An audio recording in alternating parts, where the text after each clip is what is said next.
Welcome to Government Contracting Weekly, sponsored by AOC Key Solutions Incorporated. Government Contracting Weekly is the only television program devoted exclusively to the competitive and dynamic world of government contracting. A world where coming in second place is not an option, but where principle-centered winning is the only approach. Good morning and welcome to Government Contracting Weekly.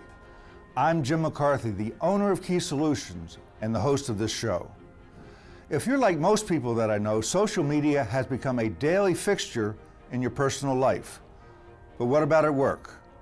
Today, we are going to probe the growing role of social media in the government contracting community. Making a return engagement to Government Contracting Weekly to discuss this ever-evolving subject are Jeff Kosis and Melissa Gary from the General Services Administration. Jeff, as you may recall, is the GSA Senior Procurement Executive, and Melissa serves as the GSA Procurement Ombudsman. The fact that GSA, with its enormous multi-billion-dollar budget, recognizes the growing relevance of social media should be a clear signal to us all that this is a very important subject area indeed. There's a lot of ground to cover, so let's get right to it.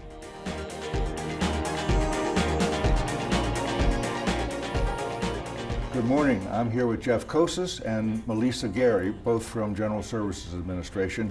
First question here, we're going to talk about social media and digital tools and so on. So how is the General Services Administration using social media as a tool for communication? How's that working nowadays? Yeah, well, Jim, as you know, the federal government uses social media in several different forms, from everything from emergency management to health-related outbreaks to severe weather warnings. And the way in which GSA is using social media specifically is with our Interact face, which is a blog, an open dialogue where we can communicate with vendors, communicate with industry. So is it like a portal? It is. Okay. It is a portal. Okay. And we can provide updates on everything acquisition related at GSA and submit or request information from those vendors. What kind of updates do you typically provide vendors or members in the acquisition community? You tell them when there's a new RFP coming out, or there's a new IDIQ vehicle. That's what kind of examples can you cite? Yes, absolutely, and we provide updates on like modifications that we've made to the requirements, just everything. It's really all about market research. It's about communication. It's about information sharing.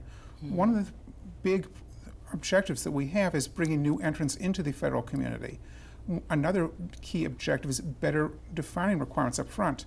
Part of I know what you're seeing all the time is the importance of getting good requirements defined. And what we found is when we bring industry in on the front end, we get better competition, we get more firms pursuing the job, we get better solutions. So we see Interact as a platform, as a communications source where we bring industry to the table. They don't have to physically be anywhere close to our people. Okay. They can share information, and that we can engage in a really meaningful dialogue.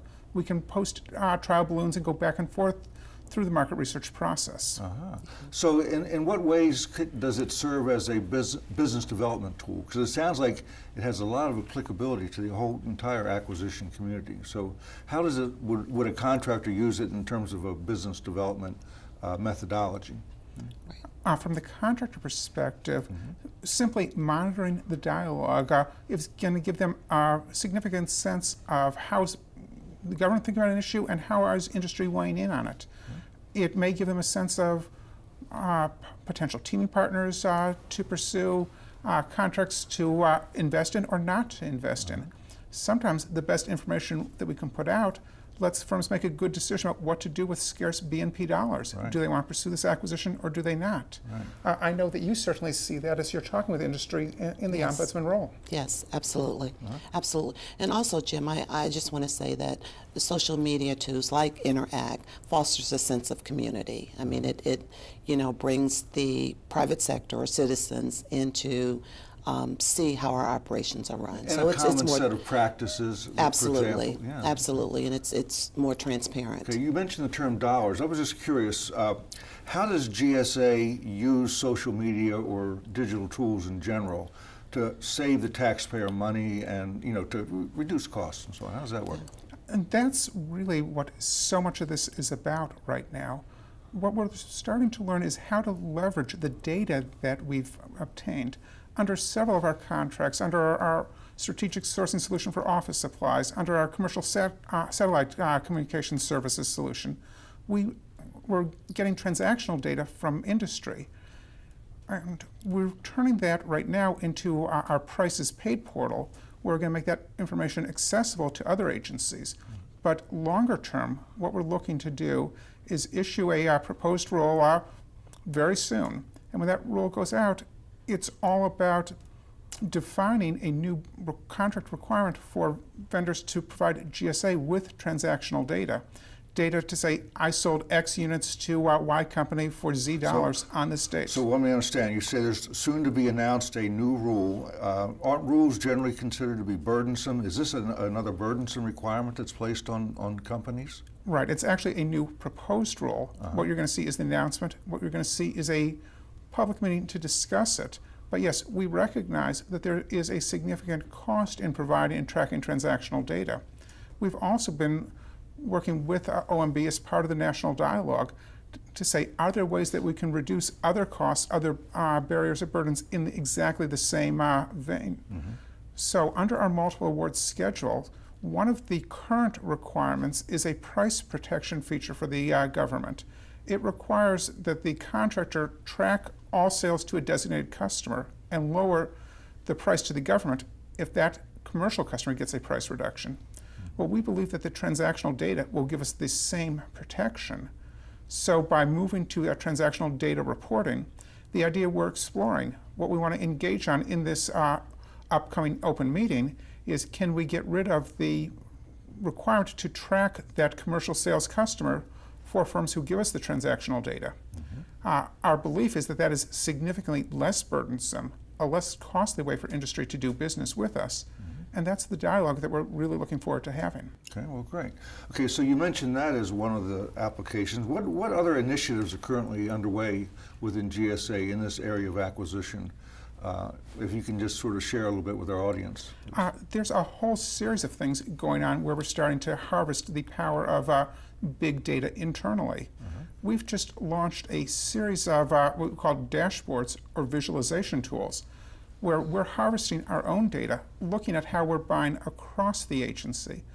One of the areas where we have lots of goals, gets lots of your attention, is small business. Yes, bringing absolutely. small business in, hitting our targets, break down, dollars to small business and all the subcategories. Socioeconomic goal targets exactly. and goals, yeah. So what we've been able to do is pull data from FPDS-NG and break it down, not just by FAST PBS by service, but by region, and then by NAICS code and PSC code. So I can now point to certain codes where I have 100% of the dollars going to small business. Great opportunity for other small businesses to chase, bring more competition and save dollars. Yes. I can point to codes where I'm not hitting targets, and I can point to codes where I won't ever have small business opportunity. Okay. Well, it sounds to me, in listening to both of you, that the acquisition landscape is changing a little bit. And so we're going to step away for a break right now, but when we come back, I'd like to pursue that very point. Okay. Thank you. So did we win that government contract? We did. And? And now we've got to deal with the regulatory hurdles. Well, good luck with that. When the government's your client, you need to play by their rules. And the rules change more than you think. Exactly. We need someone who's done this before. Plus, it's complicated, so we're going with BDO. BDO? People who know government contracting know BDO. Today, I think people have a lot of opportunity for training, but what they still need is that opportunity to interact with other people who are in the profession, who have done the job, who know how things really work, know what works and what doesn't, that sort of thing. And you really need that, and that's where NCMA, I think, excels. Join 800 government and industry contracting professionals for riveting keynotes, executive panel discussions, and 25 educational sessions from leaders in the field.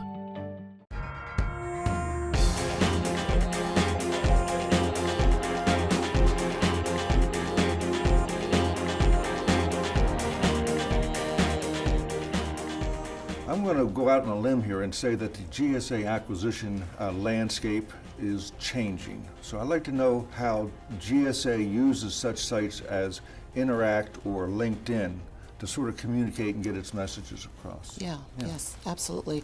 Jim, as you know, it gives us an opportunity to hear from vendors and interact with vendors in real time. In particular with Interact, we used it extensively in our Alliant and our Oasis family of contracts. We did postings, we updated information throughout the acquisition process, and it was very widely received, especially from companies and vendors who are not in the Washington, D.C. area. So it provided an opportunity for them to be, as close to us as anyone else.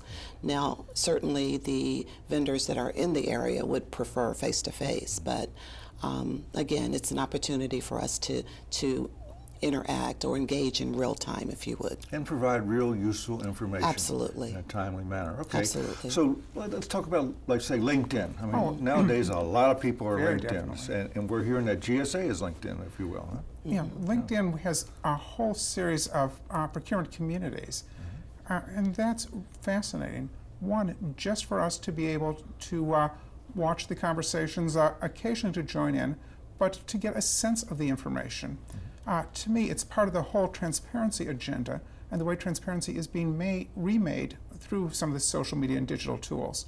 We've seen some really interesting things on LinkedIn.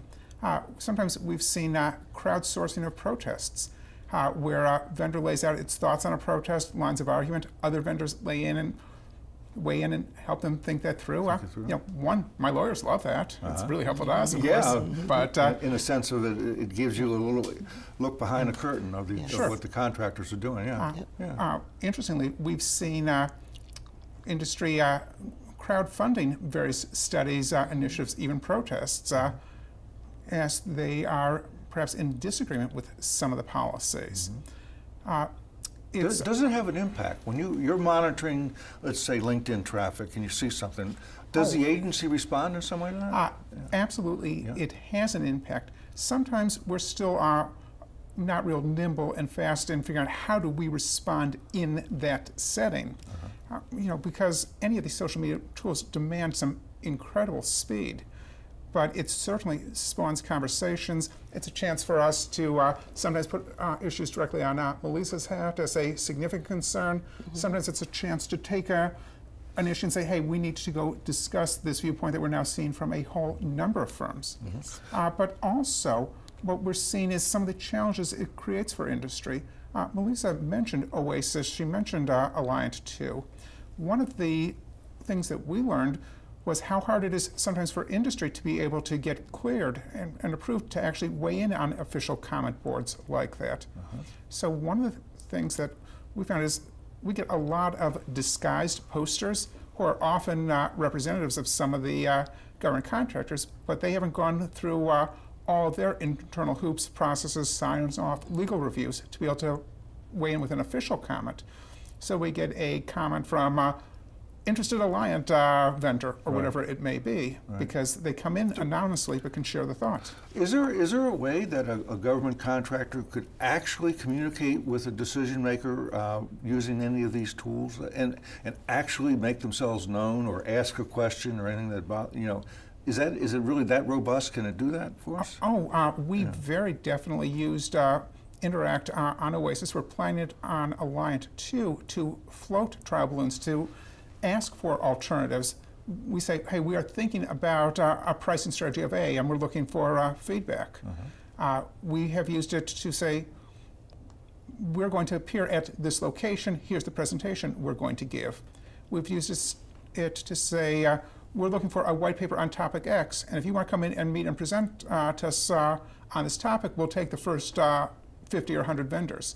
So yeah, we absolutely use it to try and generate all types of communication and to get industry in touch with key decision makers. So here's an interesting twist on that question, which is whether government ever uses these tools to delve into the background or the credentials or the the suitability of a company that's bidding on work. Are these also fair game for procurement, you think? Oh, I definitely think so. Yeah, I did. I agree with you, Jeff. Specifically to the extent that it supports the evaluation of the proposal. Right. Okay. Yeah. Right, So, and it for relates to the requirement. You know, think, for example, if we are trying to deal with the problem that our systems, our websites are fragmented, that we don't have a good communication strategy. Well, if I'm going after a service like that, I'm interested in what does the industry actually have in that place. If I have a vendor whose website is equally fragmented and hard to use, yeah, that's ready for it. Creates a certain impression for you. Or if I have a solution where I know there's going to be a lot of customer service calls, maybe it's a high volume of small individual orders, and there tends to be a lot of retail sales, I'm very interested in their robust electronic and web capabilities. I understand. Okay, well, I think this is an interesting point, which I'd like to pursue when we come back. So, but we're going to step away for a quick break, and we will be right back. It's no surprise to any of you that social media has impacted virtually every aspect of our personal lives. Sure, you can say there are both pluses and minuses, but this is the world we live in, and absent a move to a deserted island, there's no getting around it. What is surprising, though, is how some in the government contracting community have not yet fully embraced social media as a business strategy, not only to advance your brand, but also to help win and retain business with your federal customers.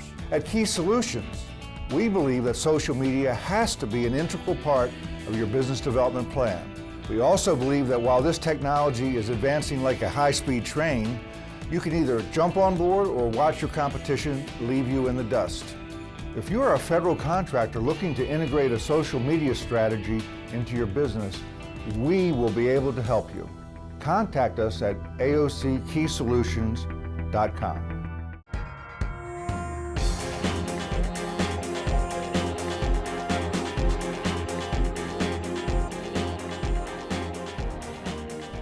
I'm here with Jeff Kosas and Melissa Gary from the General Services Administration. We're talking about the impact of social media on source selection.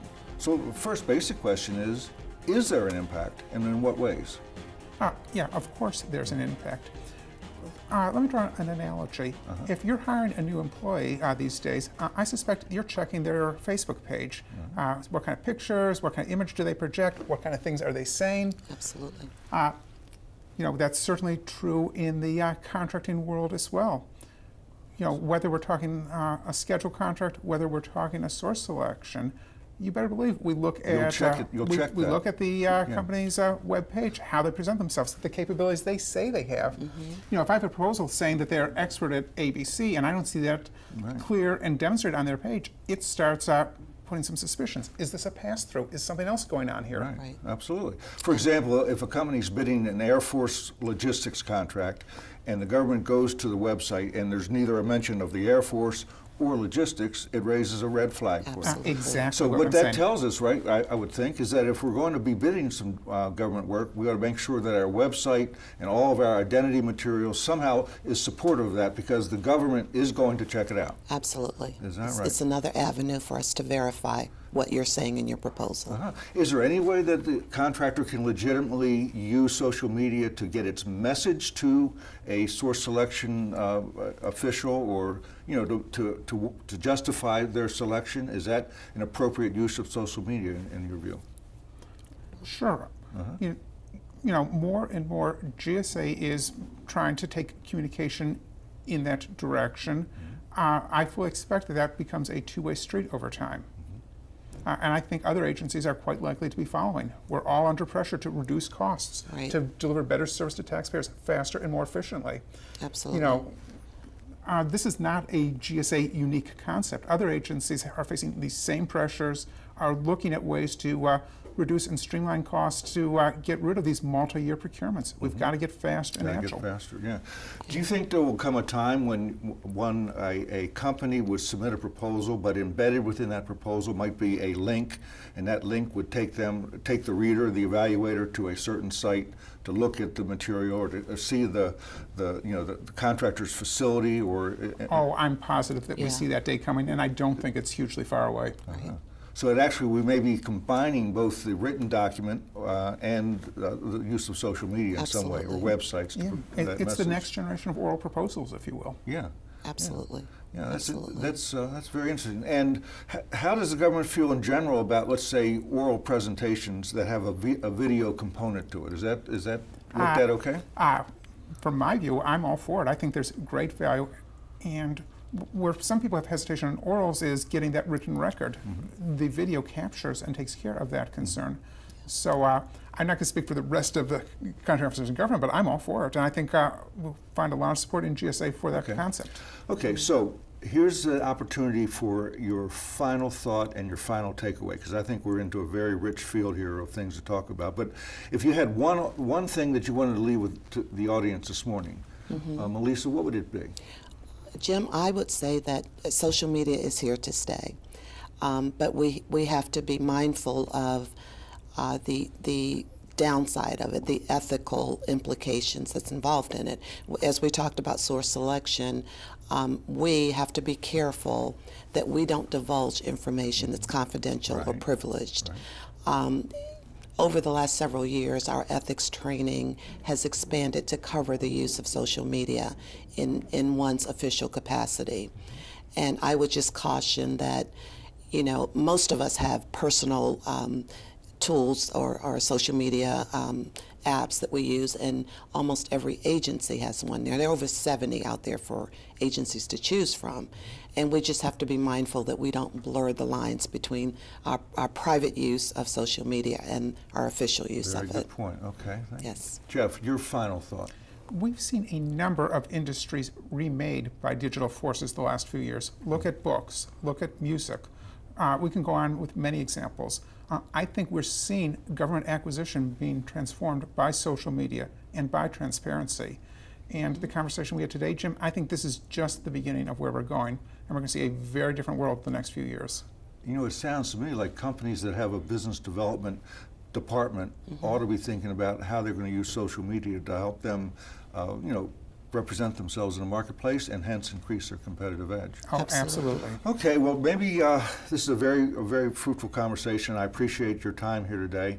And so, Jeff, thank you again for joining us. Thank you. You're becoming a regular veteran, so are you, Melissa. So Thank you, very Jim. much. Okay. And so we will step away. Thanks. AFCEA has been bringing government and industry together since 1946.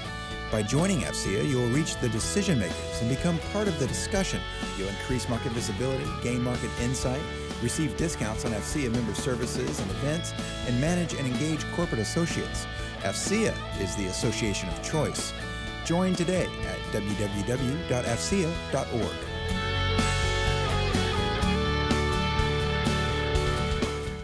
Question for you. Do you lack an overall effective win strategy?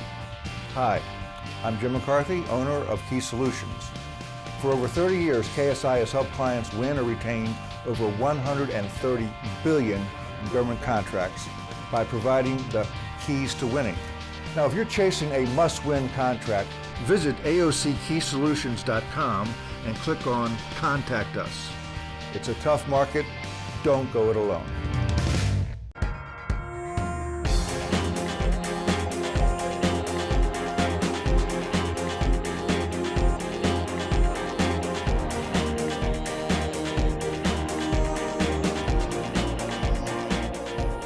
Some of our members recently asked us to help them understand the considerations when moving from a subcontracting role to that of a prime. There are numerous considerations, but the first and most important question is, are you ready to be the boss? When you assess your business performance, execution, and customer satisfaction, do you feel that your company has performed consistently? Have you met or exceeded the expectations set by your prime? If the answers are yes, here are a few tips to make this a smooth transition. Develop a targeted strategy. Preparing for a prime win requires additional infrastructure, resources, and plans. You'll need to take a look at your business process from soup to nuts and figure out how best to organize all of your efforts for maximum efficiency and identify areas that you need to beef up in order to follow through with your plans. Your strategy should assess the opportunities and target agencies, align your resources to go after that opportunity, and develop the high-level and tactical plans for how you will execute to win. Assess your capacity. To secure a large prime contract, your company has to have the organizational, business development, and financial capacity to deliver. Your business development team must be prepared to know the decision makers in the target agency, introduce capabilities, and develop your reputation to qualify as a prime contractor. Your proposal team will need to expand and prepare for proposal costs to increase as much as 10 times what it takes to prepare a subcontracting proposal. You'll also need to plan to meet the technical and contractual qualifications required by the opportunity. And this all takes money. Increases in staff, consultants, and other costs will all require capital. Finally, your internal capacity will have to evolve.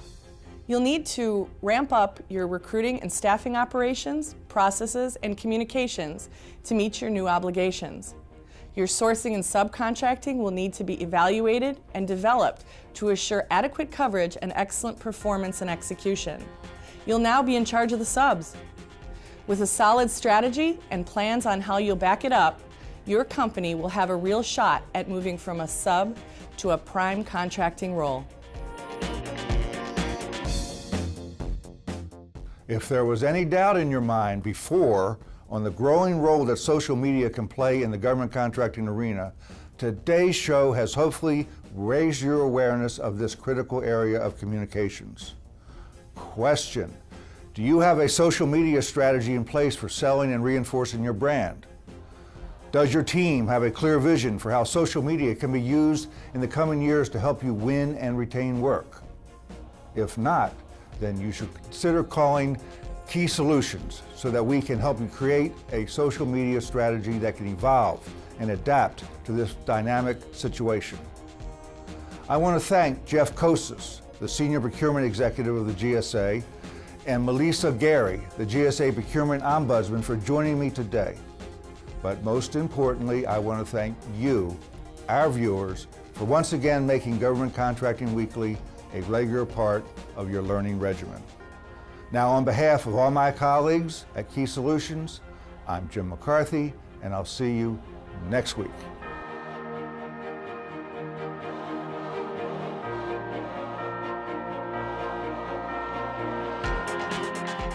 You've been watching Government Contracting Weekly, sponsored each week by AOC Key Solutions Incorporated.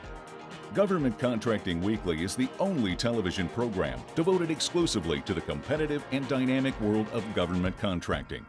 For additional information, comments, questions, or suggestions, please write us at governmentcontractingweekly.com.